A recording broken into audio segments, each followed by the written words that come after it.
시청자 여러분 안녕하십니까? 레디개장 시그널 진행의 김민지입니다. 어제 코스피의 상승세가 정말 기록적이었습니다. 그 전날 급락장이 무색할 정도였는데요.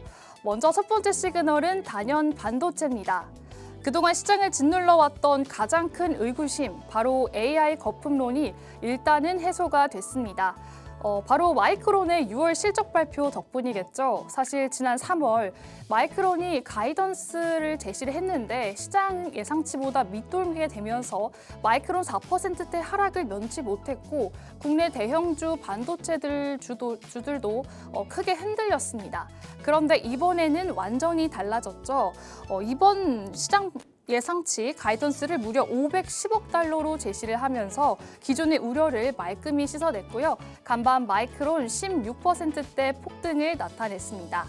특히 눈여겨볼 점은 메모리 업황의 체질 개선 가능성입니다.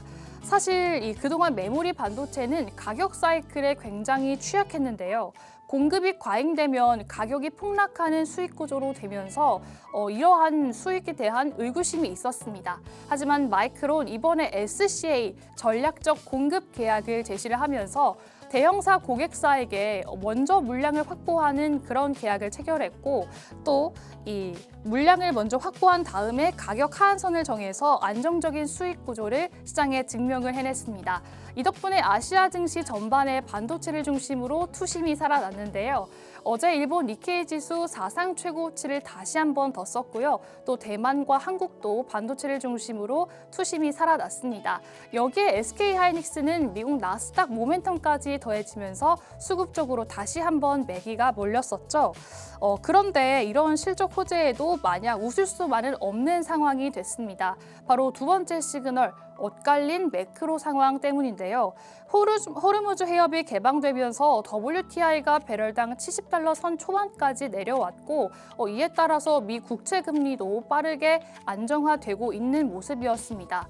그래서 인플레이션에 대한 우려가 조금은 좀 괜찮지 않을까 싶었는데 간밤에 발표된 미국 5월 PCE 물가지수 발표가 발목을 잡았습니다.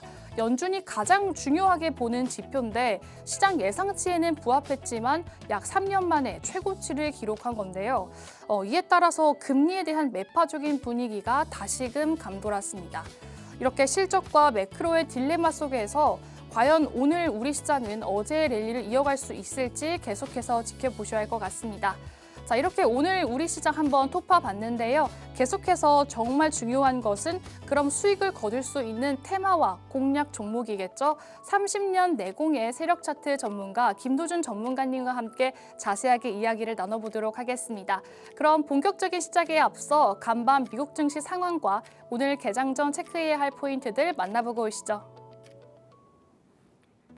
안녕하세요. 미국 증시 마감 상황 전해드릴 캐스터 안신영입니다.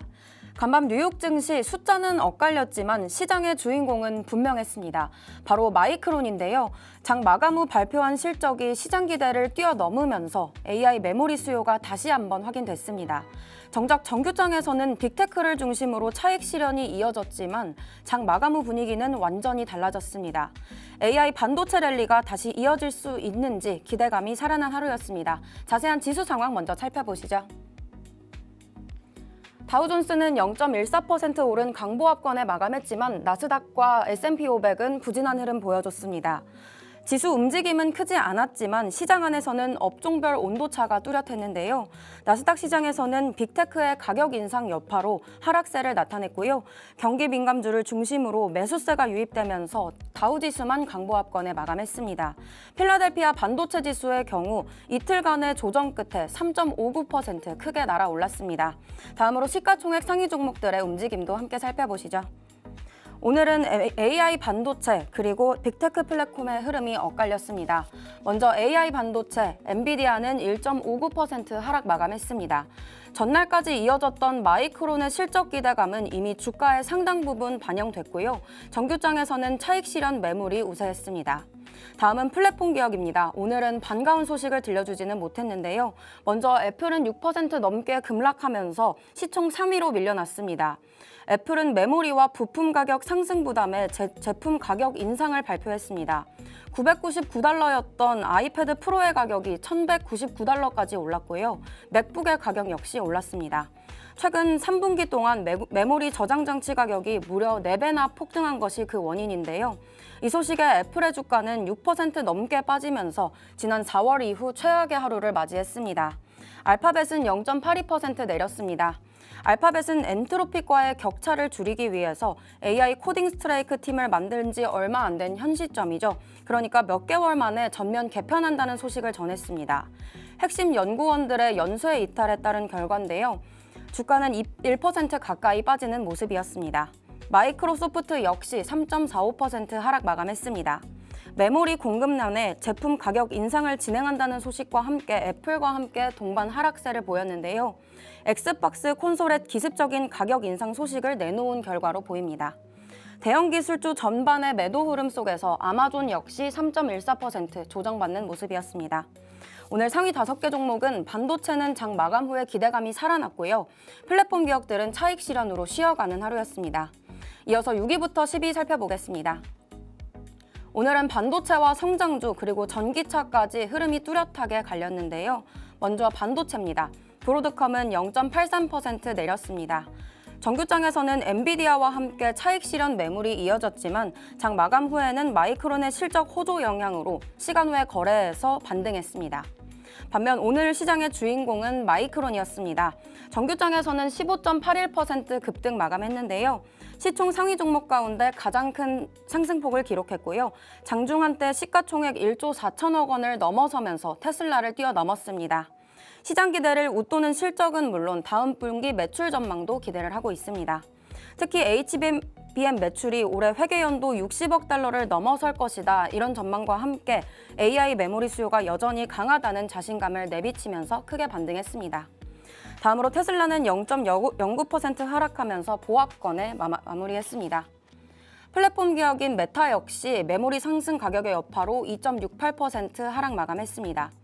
스페이스X도 기술주 하락을 피해가지는 못했습니다. 0.87% 내렸는데요. 최근 상승부 일부를 반납하는 모습이었습니다. 하지만 대기 매수세 덕분에 하락폭은 일부 조정받는 모습이었습니다. 정규장에서는 빅테크가 쉬어간 반면 마이크론이 AI 반도체 투자 심리를 다시금 살려낸 하루였습니다. 다음으로 국제유가 함께 살펴보겠습니다. 국제유가는 하루 만에 다시 반등했습니다. 오랜만에 상승한 모습인데요. WTI는 2.25% 오른 72달러 선에, 브렌트유는 1.44% 오른 74달러 선에 마무리했습니다. 이란 혁명 수비대가 호르무즈 해협 인근에서 화물선을 공격했다는 보도가 이어졌습니다. 중동 긴장이 다시금 부각됐는데요. 여기에 이란의 호르무즈 해협 통행료 부과 추진과 미국과 이란의 협상이 여전히 난항을 겪고 있다는 보도까지 전해지면서 유가 상승을 이끌었습니다. 다음으로 금은 가격 함께 살펴보겠습니다. 금과 은도 나란히 상승 마감했습니다. 금 선물은 0.97% 오른 4,047선에, 은 선물 역시 0.47% 오른 58달러 선에 마감했습니다. 달러와 국채금리가 동반으로 약세를 보인 가운데 투자자들이 미국의 핵심 물가지표 발표를 앞두고 안전자산에 우호적인 반응을 보인 겁니다. 네, 지금까지 뉴욕 증시 마감 상황 전해드렸는데요. 마이크론의 실적은 AI 수요가 아직 살아있다는 신호를 줬습니다. 하지만 시장의 고민은 남아있죠. 빅테크의 막대한 AI 투자가 실제 수익으로 이어질 수 있냐가 관건인데요. 이제 AI는 기대가 아니라 숫자로 증명해야 하는 구간에 들어섰습니다. 지금까지 미국 증시 마감 상황 전해드렸습니다. 안녕하세요. 개장 전 체크포인트 캐스터 김효빈입니다. 오늘 장에서 확인해볼 3가지 변수 바로 짚어보도록 하겠습니다. 첫 번째입니다. 첫 번째로 미국의 5월 개인 소비지출 물가지수 PCE입니다. 5월 전체 PCE는 전월 대비 0.4% 올라서 예상치 0.5%를 밑돌았고요. 전년 대비로는 예상과 같은 4.1%를 기록했습니다. 식품과 에너지를 제외한 근원 PCE도 전월 대비 0.3%, 전년 대비 3.4%로 시장 전망에 부합했습니다. 물가가 예상보다 더 높게 나오지 않았다는 점은 안도할 부분입니다. 다만 전년 대비 상승률이 다시 4%를 넘어섰고 소비 지출도 0.7% 증가했습니다. 물가 부담은 여전하지만 시장이 우려했던 추가적인 충격은 없었다고 정리할 수 있겠습니다. 간밤 뉴욕 3대 지수는 혼조세로 마감했습니다. PC 충격은 제한됐지만 대형 기술주에는 차익 실현 매물이 출회됐고요. 마이크론 호실적에 반도체주는 강세를 보였습니다. 오늘 국내 증시도 삼성전자와 SK하이닉스의 흐름이 코스피 9,000선 안착의 핵심 변수가 될 전망입니다.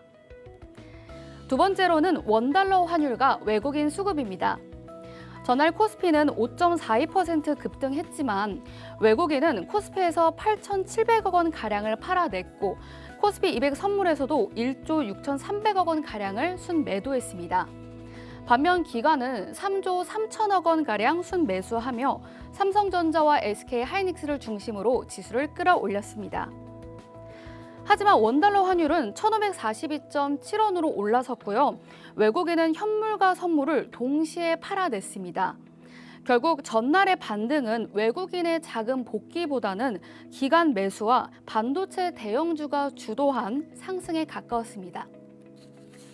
오늘 코스피가 9,000선에 안착하려면 환율이 1,540원대로 안정되고 또 외국인이 코스피 200 선물에서 매수로 돌아서는지가 중요하겠습니다. 반대로 환율이 다시 1,550원에 가까워지고 외국인의 선물 매도가 이어진다면 지수가 강하게 출발하더라도 상승폭을 반납할 가능성도 유의하셔야겠습니다. 마지막은 코스피 200 변동성 지수 V코스피입니다. 전날 코스피는 95.09로 마감하며 종가 기준 역대 최고치를 기록했습니다. 이것은 6거래일 연속 상승한 것인데요. 특히 코스피가 5% 넘게 급등했는데도 V코스피가 함께 올랐다는 점은 주목해볼 만한 점입니다. 지수는 반등했지만 시장에서는 여전히 큰 폭의 등락이 이어질 가능성을 높게 보고 있는 것입니다. 따라서 오늘은 장 초반의 상승만 보고 따라가기보다는 V코스피가 하락 전환하는지 먼저 확인할 필요가 있겠습니다. 지수가 오르는 가운데 V코스피가 내려가고 반도체를 넘어 다른 업종으로 매수세가 퍼져야지 반등의 힘도 강해졌다고 볼 수 있겠습니다. 오늘은 지수의 상승폭보다는 외국인의 수급과 변동성이 함께 안정되는지 그리고 또 반도체 중심의 강세가 다른 업종으로 확산되는지도 살펴보는 게 중요하겠습니다. 지금까지 캐스터 김효빈이었습니다.